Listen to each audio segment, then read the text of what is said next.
todo el capítulo infectivo, estamos ya a la mitad del ciclo, y este es un síntoma importantísimo: dolor abdominal. El primer slide, ahí está la clase. Biología de respaldo, arroba email, contraseña, introducción a la clínica. Ahí ya van a encontrar la clase. Así que por favor, no lean la clase, cierren sus cuadernos, señoritas, no la lean la clase, si no se puede leer en posturas tampoco, concéntrense en las diapositivas, en lo que voy a estar hablando. Quiero atención, por favor. Bien, entonces empezamos con esta manifestación, ¿no? Dolor, toda señal que pone al organismo en estado de alerta frente a una situación dañina.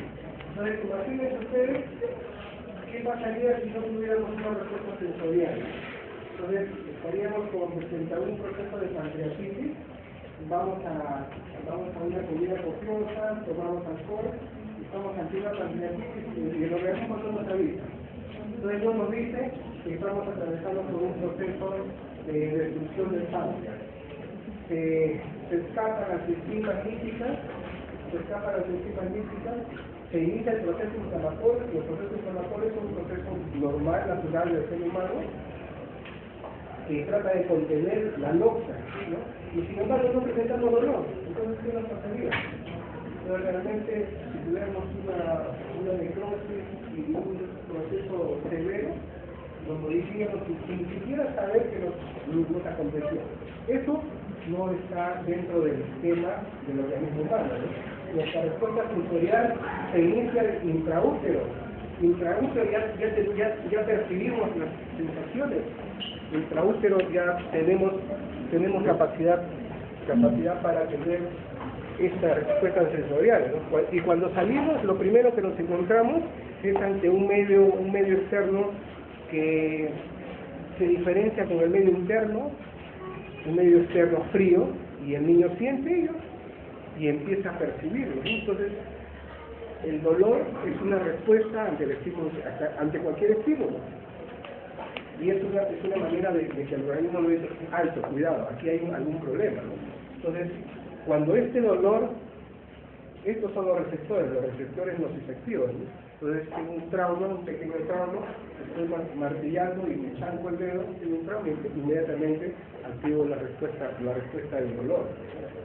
Entonces, miren, el dolor causado por similar lesión varía considerablemente en diversas circunstancias y en personas, ¿no?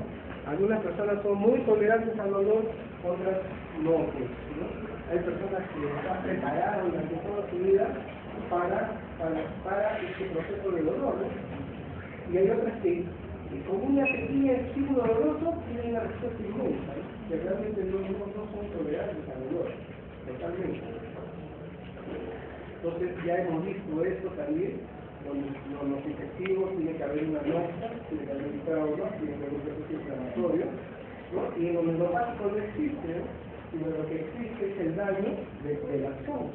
Hay un problema de una neuropatía diabética, y el paciente a nivel gastrointestinal va a tener un problema de diarrea, es un proceso del sistema nervioso autónomo, y va a nivel de los miembros inferiores va a tener sensación de dolor, ¿no? Porque el axón está comprometido, ¿no? Entonces, sin ningún estímulo y con alteraciones del axón, esto es el dolor neuropático, ¿no? El dolor postrespésico, pequeño, la neuropatía de Becker, la neuropatía por VIH, los problemas a nivel del tálamo, ¿no? Y aquí, esto es lo más importante para nosotros en lo que se refiere al dolor abdominal, ¿no? Vamos a tener siempre un proceso inflamatorio, ¿no? Vamos a tener un proceso inflamatorio. Apendicitis, colecistitis, esofagitis. ¿Hay ejemplo? ¿Está guardado? No.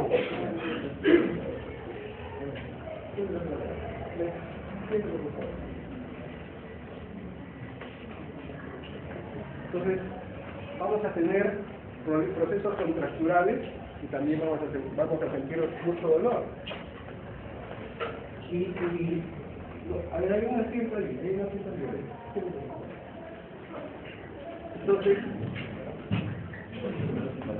los receptores viscerales del dolor van a estar en todo el tubo digestivo, en todo el estómago, en la mucosa epitelial, en la muscular y mucosal, en la capa muscular, en la serosa, en el peritoneo. Por eso que las peritonitis duelen tan severamente, ¿no? Cuando uno tiene un abdomen quirúrgico, también se le denomina abdomen en tabla, ¿no? Entonces hay una resistencia muscular terrible, hay un dolor intensísimo, ¿no?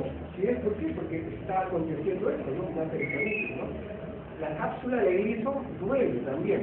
Duele cuando se distiende súbitamente, pero más no cuando se distiende paulatinamente. Por eso se van a encontrar grandes procesos tumorales que se han demorado en extenderse y que van a ser poco dolorosos. En cambio, si están ante un proceso rápido inflamatorio, infeccioso, séptico, con una gran distensión del órgano, con una distensión severa de la cápsula de Grissom, va a ser sumamente doloroso. Ya vemos un proceso de infección generalizado tipo idea, ¿no? O si no, sin haber infección en un proceso congestivo como la insuficiencia cardíaca. En la insuficiencia cardíaca, el hígado duele severamente ante la congestión. Y en el mesenterio asociado a las paredes de los vasos sanguíneos. Entonces, miren, hay receptores de dolor por todos lados. Y esto es también algo importantísimo que debemos tener en consideración, ¿no?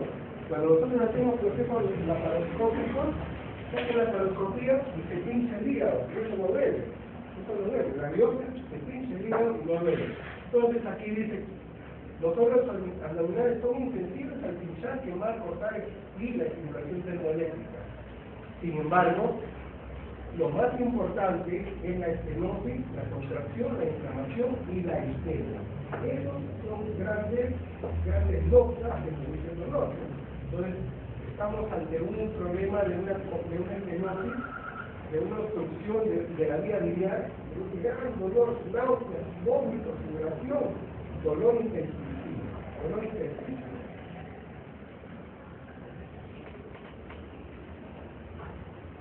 Aparte de la contracción y la distensión, de la isquemia, de la inflamación, la presencia de irritantes químicos y de la presencia de sustancias moduladoras de la inflamación, ¿no?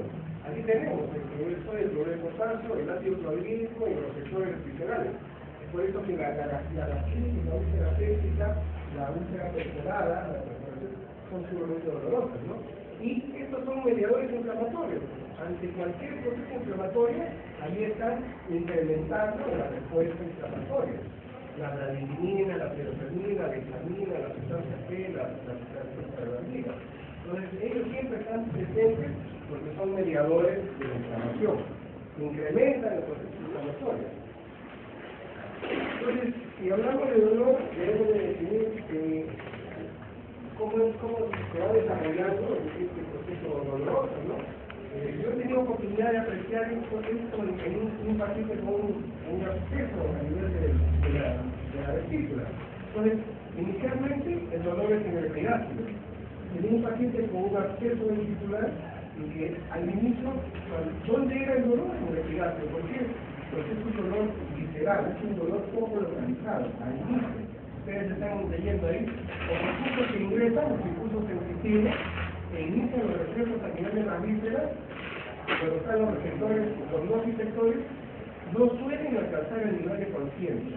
Por lo tanto, no es un dolor intenso, no es un dolor vago, es un dolor sordo, es un dolor que es poco localizado, molesta, sin interrupción, ahí está, pero no se puede definir adecuadamente.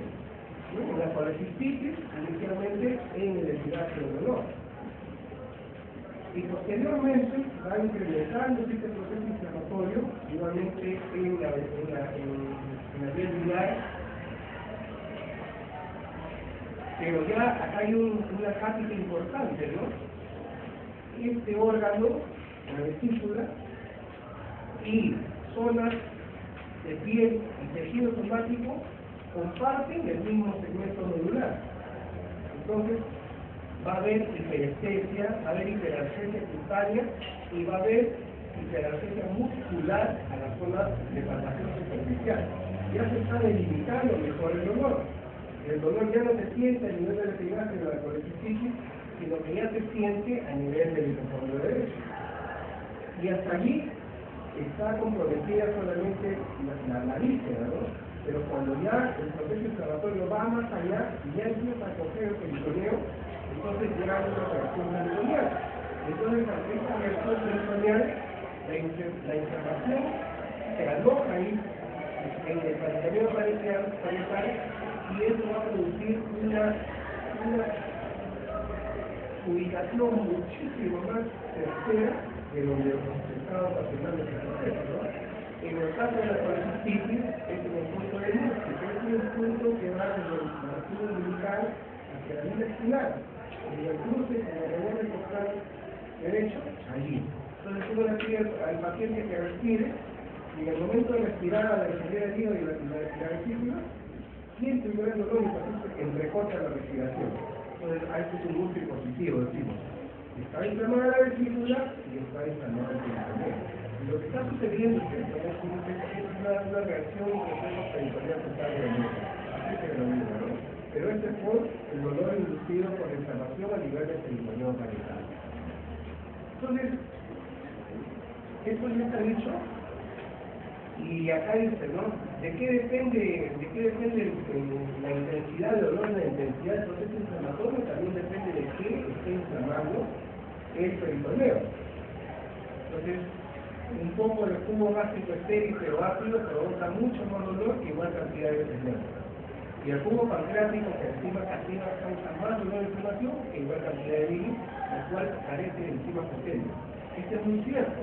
Un proceso de pancreatitis aguda que empieza con un problema inflamatorio del cerebro, el paciente puede llegar a sentir tanto dolor que incluso podría llegar hasta hacer un proceso de hipotensión arterial y sueño hemorrágico. El paciente con pancreatitis aguda tiene que dejar de alimentarse durante todo el tiempo que el páncreas esté inflamado, porque si nosotros le damos alimento por vía oral, las enzimas que están allí van a incrementar sumamente el dolor. Entonces nosotros cuando tenemos pacientes con pancreatitis, le suspendemos por completo la vía oral, le pasamos una zona nasomedular y lo alimentamos con una nutrición artificial, lípidos, proteínas, glucosa, y dejamos que esa glucosa y los lípidos se viertan a nivel del ayuno. O sea, bypaseamos el páncreas para que descanse. Controlamos ello, controlamos el hemograma, y cuando ya no hay leucocitosis, cuando la PCR, la proteína C reactiva está baja, llegó a un nivel normal de 0.5, entonces recién intentamos darle alimentación al paciente. Y ni siquiera iniciamos con dieta blanda, sino iniciamos con dieta líquida.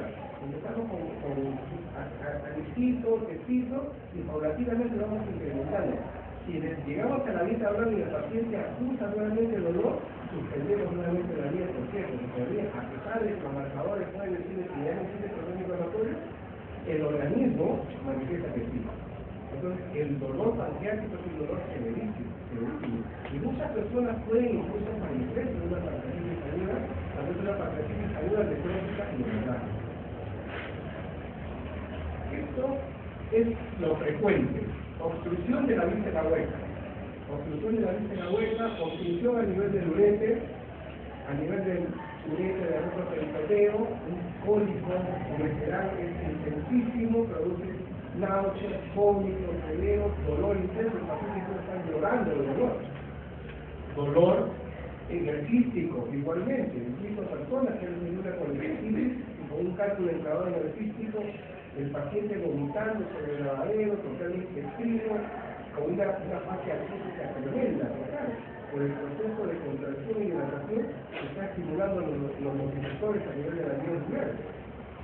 Y algo que es importante, es que muchas personas que son operadas, que tienen una peritonitis, que hacen una histerectomía, que hacen una colecistectomía, que hacen una apendicitis, y ustedes tienen allí el paciente doloroso. ¿Y cómo lo tienen?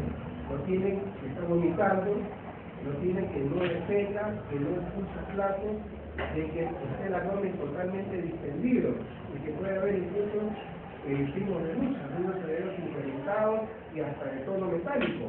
Y ven ustedes el abdomen del paciente y encuentran cicatrices. Entonces, ¿de qué lo han operado? Le sacaron la vesícula de 4 años. ¿De qué lo han operado? Tuvo una coleccitis y le sacaron la vesícula. Le sacaron de la pelvis, le hicieron una esterectomía. Se dio una isquemia de intestino y lo retiraron, le hicieron una colostomía parcial. etc. Pero eso creó un proceso inflamatorio que después formó vidas, y estas vidas se adhieren al intestino y hacen procesos oclusivos y suboclusivos. Y llegamos a eso, ¿no? Una oclusión intestinal o una suboclusión intestinal. En el sitio donde está ocluido el intestino, allí está todo contracturado y hacia arriba está totalmente dilatado. Si lo vemos en los pacientes, nauseosos y vomitivos totalmente. Les tenemos que colocar sondas nasogástricas y observamos que vierte retrógradamente la bilis hacia las bolsas que están allí, en el pie del paciente, la tabla del paciente, ¿no? Si el dolor es a nivel preumbilical, este problema es del intestino delgado. Si es intraumbilical, es grueso. Y sobre todo, si es muy grueso el intestino grueso y muy bajo, tenemos evidencia de que este contenido retrógrado es tipo fecaloide, con restos fecales. Y cuando tenemos un paciente con dolor, pues tenemos que hacer empezar a descontar todos estos factores y desagregar el dolor, ¿no? Localización, cambio de localización, ¿dónde empezó el dolor? Pararse en el superior derecho, en el hipocondrio, empezó en el esomastro, empezó en la región lumbar, ¿hacia dónde se fue? ¿Hacia dónde se irradió? Empezó el dolor en la región lumbar y se irradió hacia las regiones genitales, empezó a nivel del epigastrio y se irradia hacia hombros, y la irradiación empezó a nivel del epigastrio y posteriormente pasó y se posó hacia el cuadrante inferior derecho y mucho del cuadrante inferior derecho, y ahí ya no se movió nunca más hasta que lo operaron el paciente. Entonces, las apendicitis empiezan así, los dolores son altos a nivel del epigastrio, periumbilicales, posteriormente el dolor pasa hacia el cuadrante inferior derecho y el paciente lo va haciendo cada vez mucho más, la persona empieza en diferenciación, después se flexiona, después se pone en el punto dorsal y ya no se mueve nunca más hasta que lo opere. Y a veces este dolor es tan intenso que ya no se localiza en el cuadrante, sino que disemina en todo el abdomen. ¿Por qué? Porque se fracturó, se rompió el apéndice, dañaron el apéndice al peritoneo y la peritonía. El dolor como es, ¿no? Hincada, opresivo, cólico, pulsada, tiene manifestación sintomática, como siempre ese dolor. Es un dolor que me retuerce, que me hinca, es un dolor que me lasea, que me resuena, parece que tuviera un puño que me está empujando hacia abajo, parece que tuviera un señal grabado eso. Entonces cada persona relata el dolor como ellos consideran que es. Y esto nos acerca a ciertas etiologías, ¿no? Si es un dolor psicótico, debo pensar que es una víscera abierta, ¿no? Debo pensar en el intestino, debo pensar en la vía biliar, ¿no? Si es un dolor tipo ardor, debo pensar más en el modelo y en el estómago, ¿no? La gastritis, la lesión de la mucosa gástrica, la úlcera péptica, la duodenitis, sea cual fuere la causa de la duodenitis, la úlcera duodenal, el cáncer gástrico, el cáncer a nivel de duele y produce dolor tipo ardor, porque el contacto de la mucosa aperturada, este tejido medio proliferativo, se necrosa y los dos infectores allí están expuestos al ácido clorhídrico.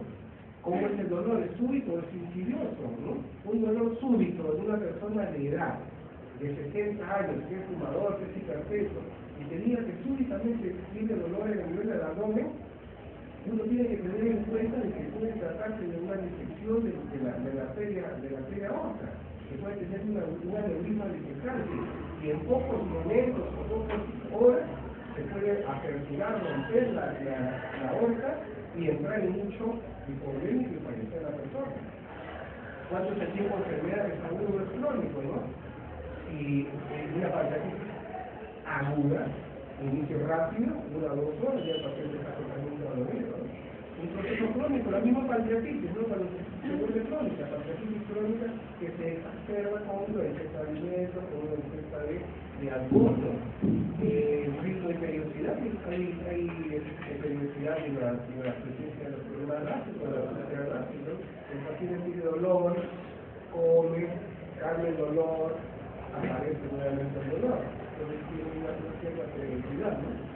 ¿Qué factores lo alivian y lo incrementan? Esto es importantísimo, ¿no? ¿Y cuál es la intensidad del dolor? La intensidad del dolor en una escala EVA, uno puede ir desde 1 hasta 10, ¿no?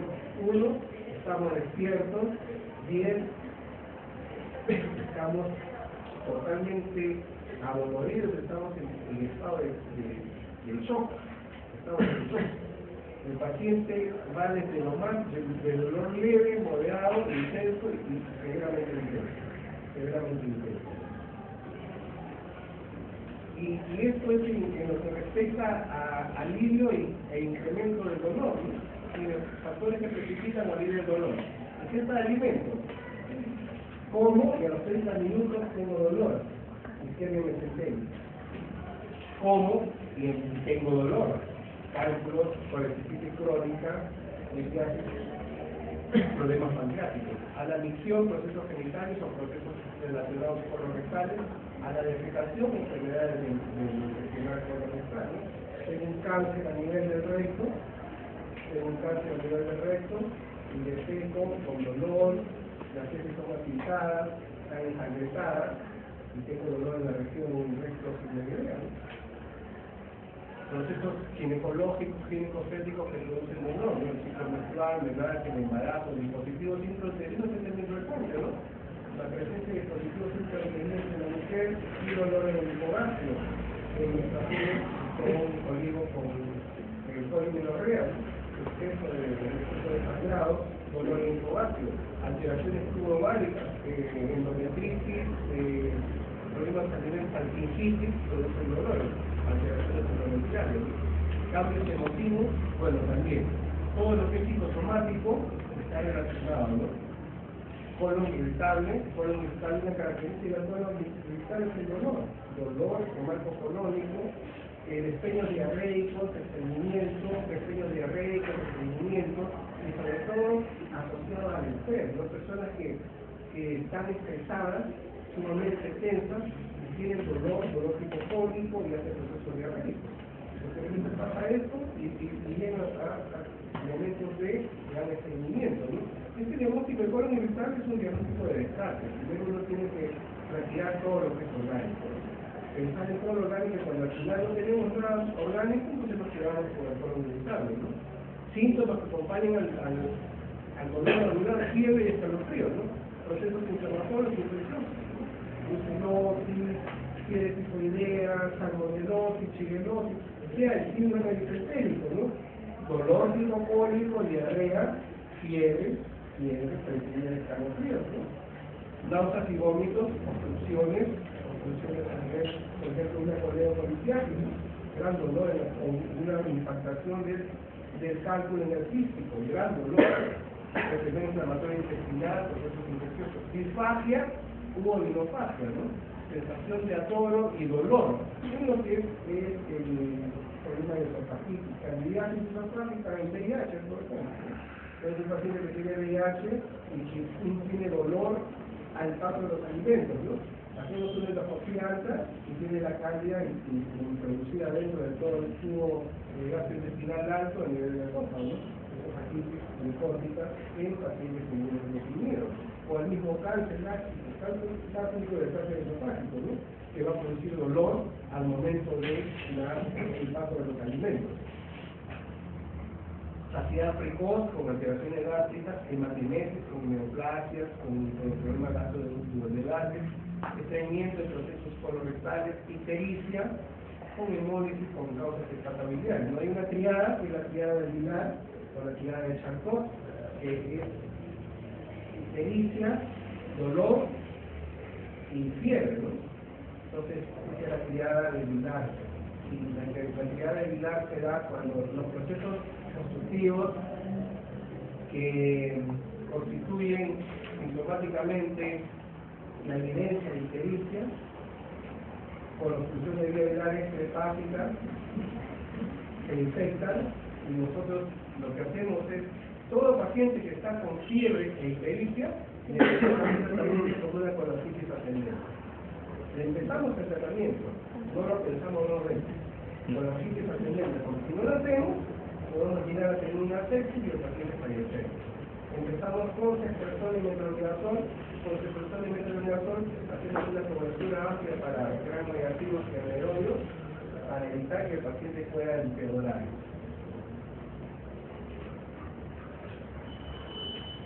Síntomas acompañantes, diarrea, por supuesto.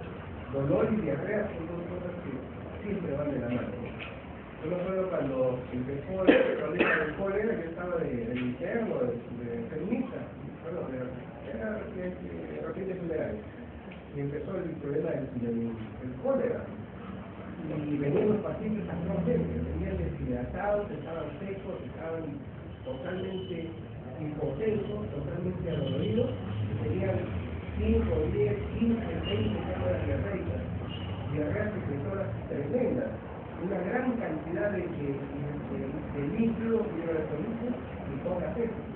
Y muchos pacientes fallecían, porque sus condiciones orgánicas ya no eran como antes. Y sobre todo, ¿quiénes fallecían? Los pacientes ancianos, los pacientes que tenían una enfermedad, una comorbilidad, o tenían cirrosis, o tenían enfermedad crónica, o eran diabéticos, y atravesaban por un proceso de una diarrea por virus cholerae tremenda, con tremendo dolor, con gran deshidratación, haciendo insuficiencia renal aguda y fallecían. Algunos de ellos. Disuria, hematuria, leucorrea o secreción urinaria en procesos técnicos urinarios. Bien, y yo hace poco he tenido no sé si no, ya me está emitiendo un paciente que hizo un cáncer de colon, y lamentablemente el paciente empezó a presentar fístulas desde el colon hasta la vejiga, colon vertical.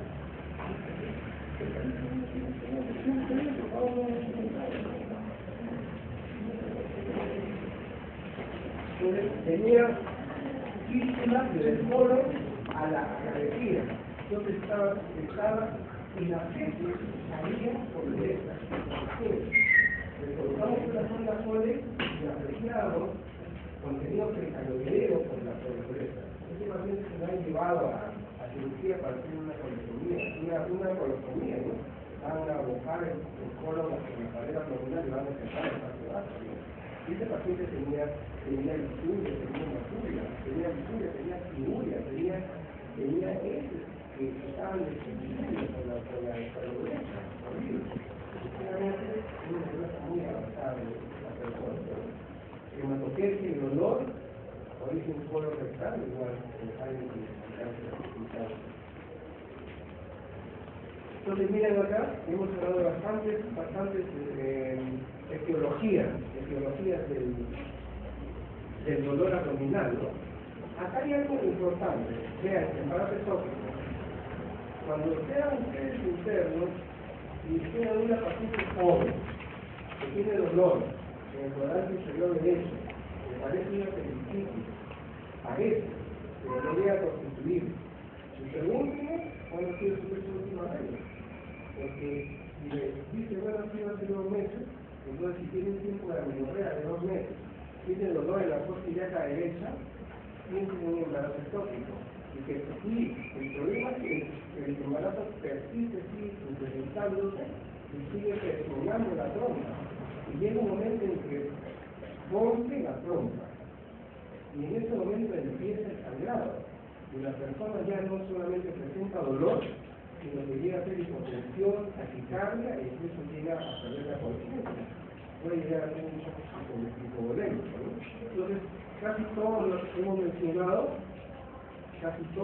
mencionado, mujeres con relaciones sexuales y que lamentablemente hacen problemas monopósicos y posteriormente hacen artritis, que tienen dolor moderado, dolor leve en las regiones también en el cuadrante inferior, en el hipovasto, ¿no? Las afecciones intestinales con antecedentes importantes de cirugías previas, las patologías biliares, con problemas inflamatorios a nivel de la vesícula, mujeres o varones obesos, que tienen antecedentes de infección a la grasa, dolor crónico por el que se alimenta con grasas, y en algún momento se tornan histéricos, ¿no? Entonces pensar que ya no quedó el cálculo en la vía, sino que fue hacia el cerebro que se ha impactado en el cerebro. Entonces, allí están, ya hemos hablado casi de muchas de ellas: proceso de peritonitis con inflamación, apendicitis perforada, inflamación pélvica, peritonitis bacteriana espontánea. Claro, entonces no se requiere un procedimiento para llegar a la peritonitis. El paciente espontáneamente aloja bacterias a nivel de la cavidad abdominal y empieza a inflamar el peritoneo. Los pacientes cirróticos que empiezan a hacer dolor abdominal, tomamos hacemos una paracentesis, hacemos un cultivo y llegamos a la flecha. Sin necesidad de que hayamos hecho un procedimiento previo, que lo hayamos infectado, ¿no? Inflamación por úlcera perforada, dolor ovárico por la ruptura del folículo de evolución. Esto también es importante en las damas, ¿no? Al medio del ciclo menstrual se empiezan a presentar dolores en el inferior derecho y izquierdo. Entonces sí, hay una ruptura del folículo y un proceso mínimo inflamatorio y también presenta un pequeño dolor tanto en el lado derecho como en el lado izquierdo, ¿no? También lo hemos visto, los problemas de contracción o distensión van a ejercer efecto mecánico o tensión en la serosa. Eso es lo que se condiciona, ¿no? La contracción y la distensión. Si no es tanto la contracción, van a ejercer efecto mecánico o tensión en la serosa. Y esto es lo que va a producir el dolor en los problemas de la víscera hueca, obstructivos, de las vías biliares o de los pleuros, tanto por alojamiento de cálculos o por problemas de obstrucciones de heridas o problemas tumorales que confirman, ¿no? Y tensión también de las estructuras de sostén en la superficie de órganos sólidos, como en los mesos, en el hígado, en el riñón y en el vaso. Entonces, una distensión del hígado y que va a producir una tensión a nivel del meso correspondiente y eso va a condicionar el dolor. Miren aquí, ya no estamos hablando de inflamación, no estamos hablando de contracción o de distensión que va a producir tensión a nivel del tejido conjuntivo de los mesos, sino estamos hablando de isquemia, ¿no? Isquemia como enfermedad de compromiso vasculares. Isquemia es igual a déficit irrigatorio, a disfunción de oxigenación, en la cual el tejido requiere mucho más oxígeno para realizar su trabajo correspondiente, ¿no? ¿Y esto dónde ocurre? Cuando hay problemas de tromboembolismo, el bolo de tromboembolismo en las arterias mesentéricas, ¿no? Las arterias mesentéricas, lamentablemente, algunas veces son obstruidas, pacientes ateroscleróticos que tienen grandes trombos, ruptura vascular aneurysmática, torsiones, oclusiones por compresión o torsión, y anemia de células falciformes. Tengo una oportunidad de varios pacientes con este tipo de anemia, ¿no? Esta es una anemia en la cual hay lisis y hay disfunción de los pequeños vasos. Y el paciente cuando está en la lisis hemolítica tiene gran dolor.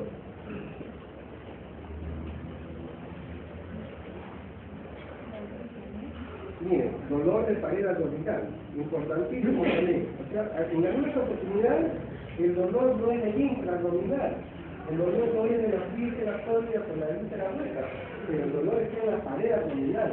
Y tenemos que saber diferenciar ello, ¿no?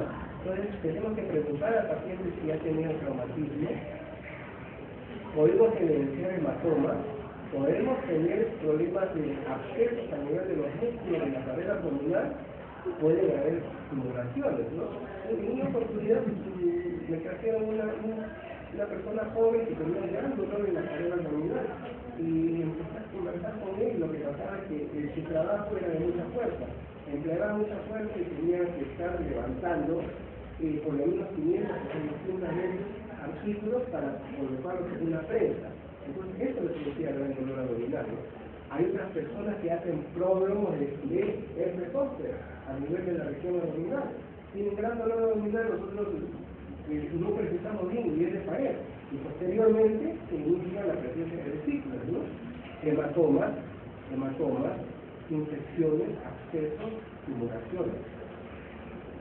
Y ojo con que hay expresión de origen extraabdominal y que condicionan dolor a nivel de la loma, ¿no? Entonces, tener en consideración sobre todo a la neumonía, el problema de pleuritis y problemas de corazón. Isquemia, infarto, pericarditis y sobre todo infarto. Yo conocí a un colega que un día fue a la emergencia del hospital de Baleares y se apersonó y dijo, bueno, yo soy doctor fundamental y me dijo, tengo una cosa con un problema de ardor, del estómago, y vengo con ambulancia. Entonces el presidente muy solícito, que tiene una lesión de un caballero, le dio posición de blanca y el doctor se fue y después al cabo de pocas horas falleció.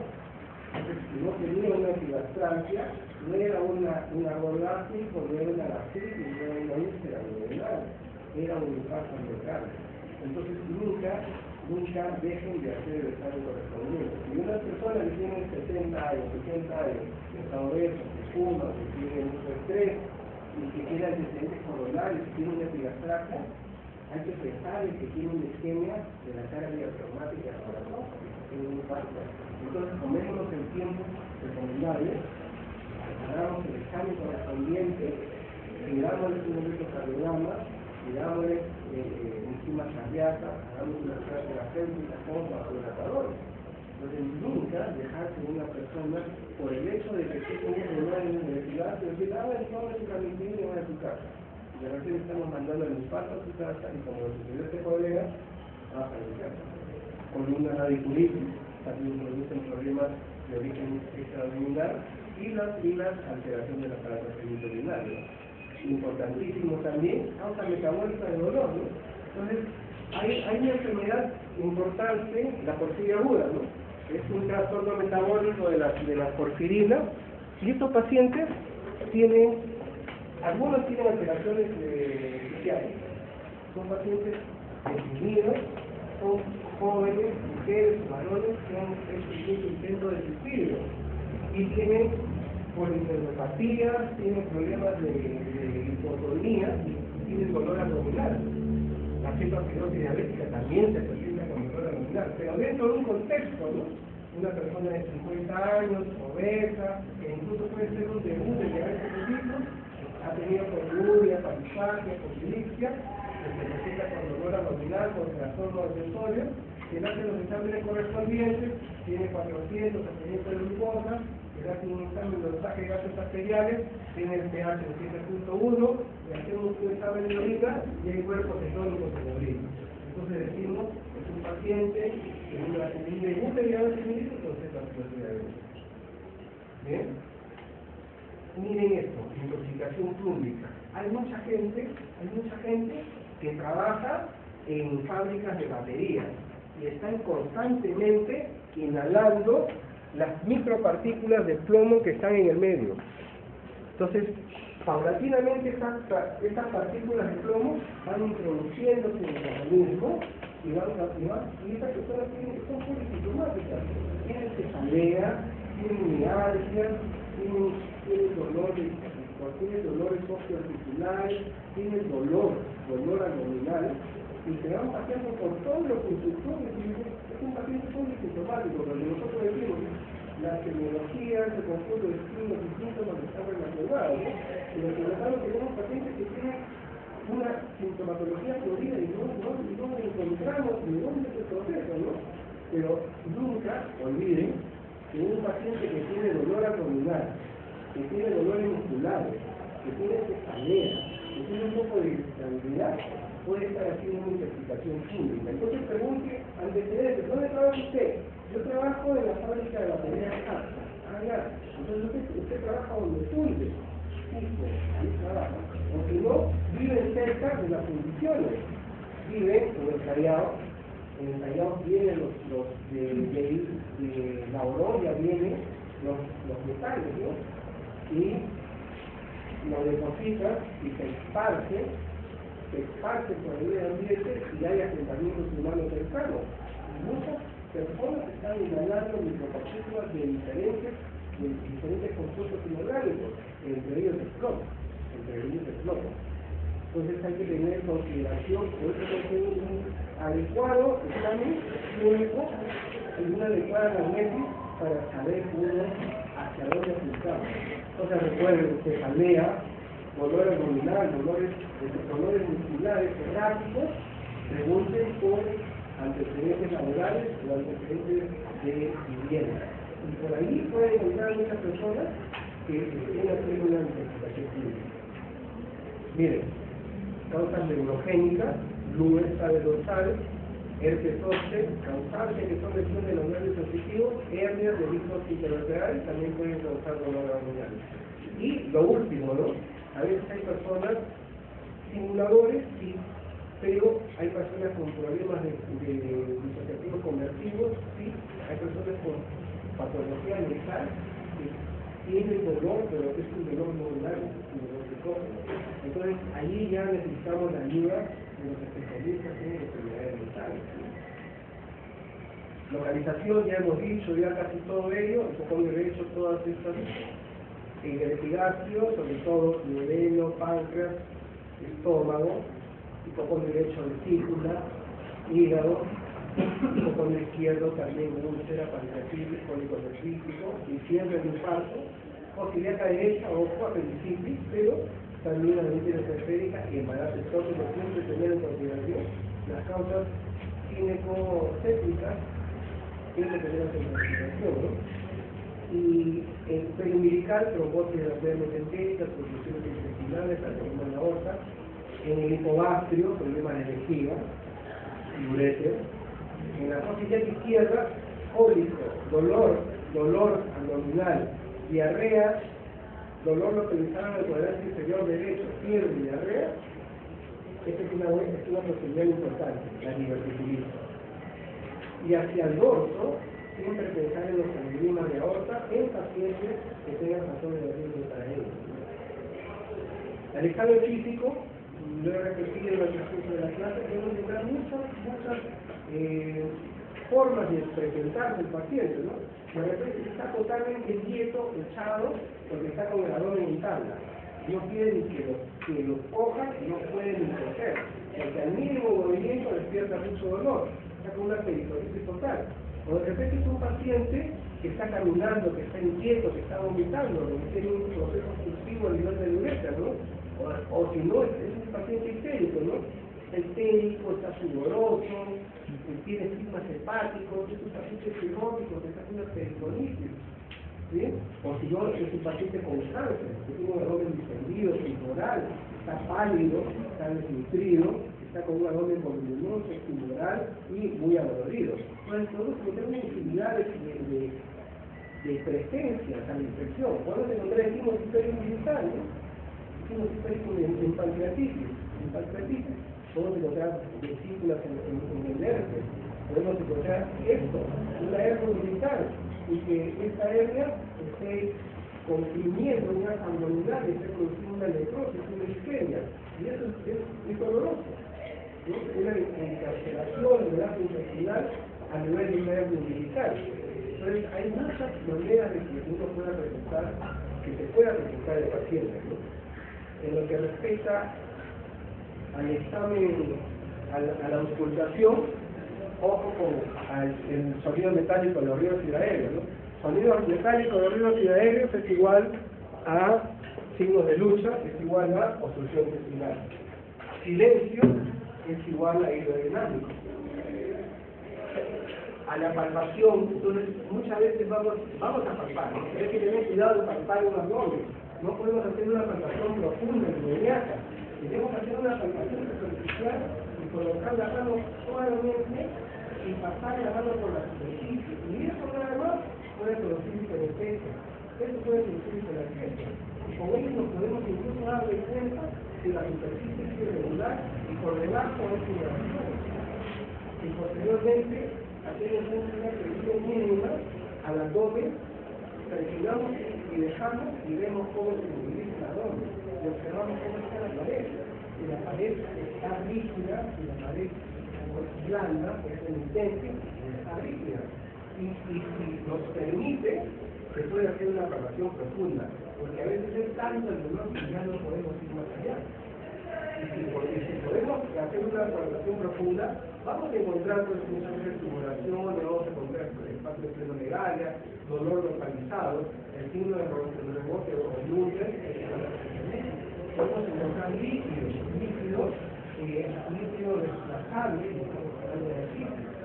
podemos encontrar líquidos que no sea físico, sino que sea un contenido hemorrágico, o movimiento, debe tener la forma.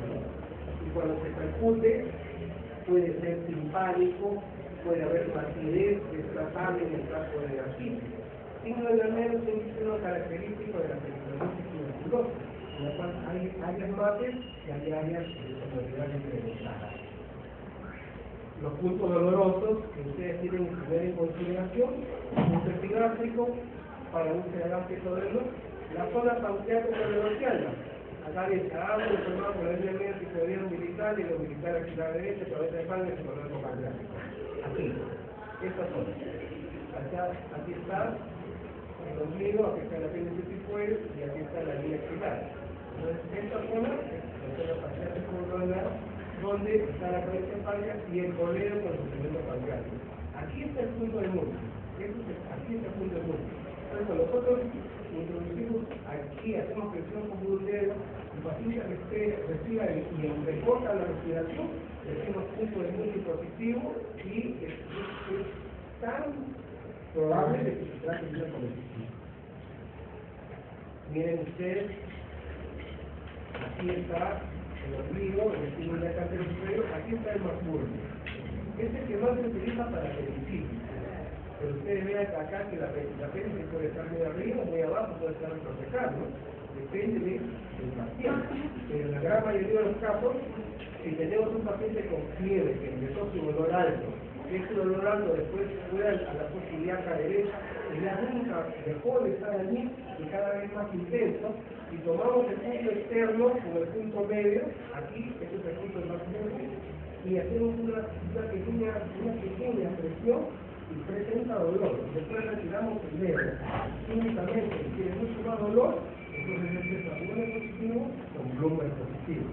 Es igual a pericarditis, ya a una apendicitis avanzada, ¿no?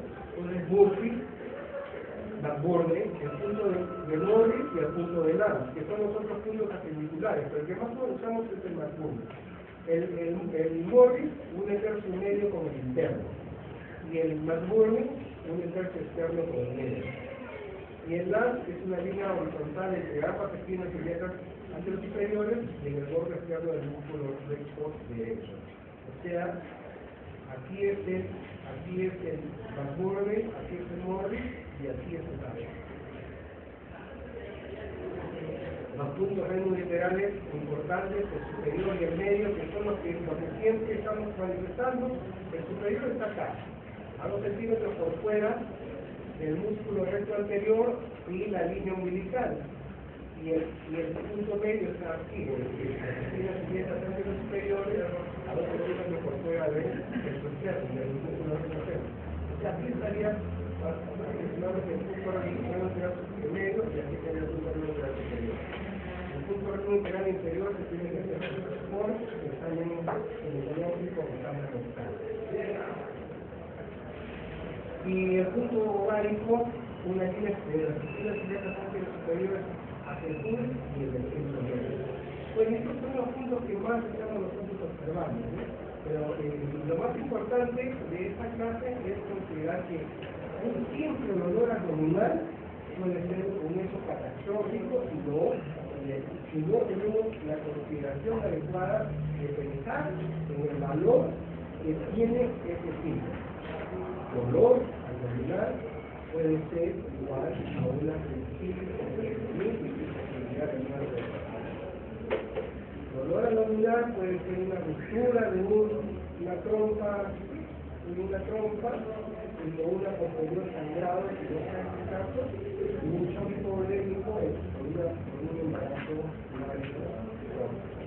Dolor abdominal de una persona de 60 años que no le hacemos caso puede ser la disección de la arteria aorta y posteriormente la ruptura de la arteria aorta y el choque hipovolémico de la aorta. El dolor abdominal puede ser muchas cosas, puede ser un infarto, puede ser una neumonía, puede ser una cetoacidosis, puede ser un hematoma.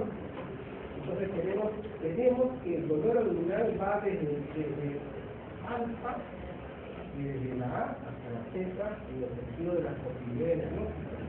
Y que por eso tenemos que tener una adecuada historia clínica, saber los antecedentes de la persona, cómo es el dolor, qué síntomas le acompaña y hacer el examen clínico exhaustivo. Para de esta manera no se pase ningún síntoma que podría terminar en el fallecimiento de la persona. Bien, eso ha sido la clase de hoy. Muchas gracias. La clase está acá, se la dejo.